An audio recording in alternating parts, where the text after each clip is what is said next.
ஓம் நம சிவாய நம. ஓம் ஆத்ம சர்க்குருவே சரணம். குருவே சரணம். குருவின் திருவடிகளே சரணம்.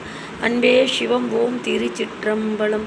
18 சித்தர்களை பற்றி, 51 மகான்களை பற்றி, 63 நாயன்மார்களை பற்றி, 12 ஆழ்வார்களை பற்றி, கொடான கொடி ஜீவசமாதியில் இன்றும் பிரபாவரம் பெற்று வாழ்ந்து கொண்டிருக்கும் சித்த புருஷர்களே, மகரிஷிகளே, தவயோகிகளே போற்றி போற்றி என்று போற்றி அம்மையப்பனின் திருப்பாதங்களை போற்றி சமர்ப்பிக்கும் இந்த பதிவு யாவதென்றால், ஆகஸ்ட் மாதம் 8ஆம் தேதி வர இருக்கும் இந்த பௌர்ணமி, அதாவது மாதந்தோறும் பௌர்ணமி வருகிறது. ஒவ்வொரு பௌர்ணமிக்கும் ஒரு மகத்துவம் இருக்குது. ஆகஸ்டில் வரும் இந்த பௌர்ணமிக்கு அதிகமான வைப்ரேஷன், அதிகமான மகத்துவம். காரணம் என்னவென்றால், 8வது மாதம் வருகின்ற 8ஆம் தேதி வருகின்ற இந்த பௌர்ணமிக்கு மிக்க பெரிய பெரிய பெரிய ஒரு சொல்ல முடியாத அமானுஷம் இருக்குது.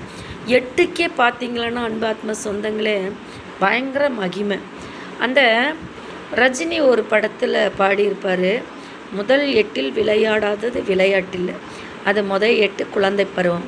2ஆம் வீட்டில் கல்லாதது கல்வியும் இல்லை, அது 16 வயது, 10th படிச்சுட்டாவே மேலே போயிடலாம்.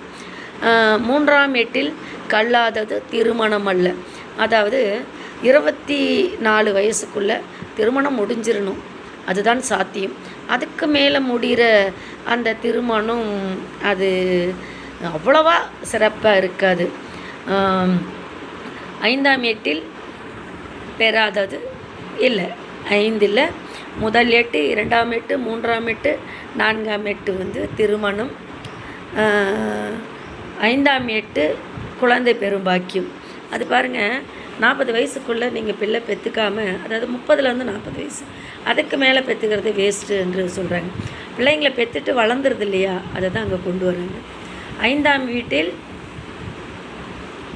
சம்பாதிக்காத சம்பாதனையே இல்லையா. 48 வயசில் உங்களுக்கு தேவையானதெல்லாம் உங்கள் பேரிலையும் கொஞ்சம் வச்சுக்கணும், எல்லாமே மனைவி பிள்ளைகள் மேலேயே நம்பி எழுதி வச்சிடக்கூடாதுன்னு சொல்கிறாங்க. அப்புறம் 6ஆம் வீட்டில் சுத்தாதது நம்ம பயணங்கள் இல்லைங்கிறாரு. எல்லா ஆன்மீக ஸ்தலம் போயிட்டு வந்துடணும். அப்புறம் இந்த 7ஆம் வீட்டை சுற்றிட்டோமா, 8ஆம் வீட்டில் எடுக்காதது ஓய்வே இல்லைன்ட்டார்.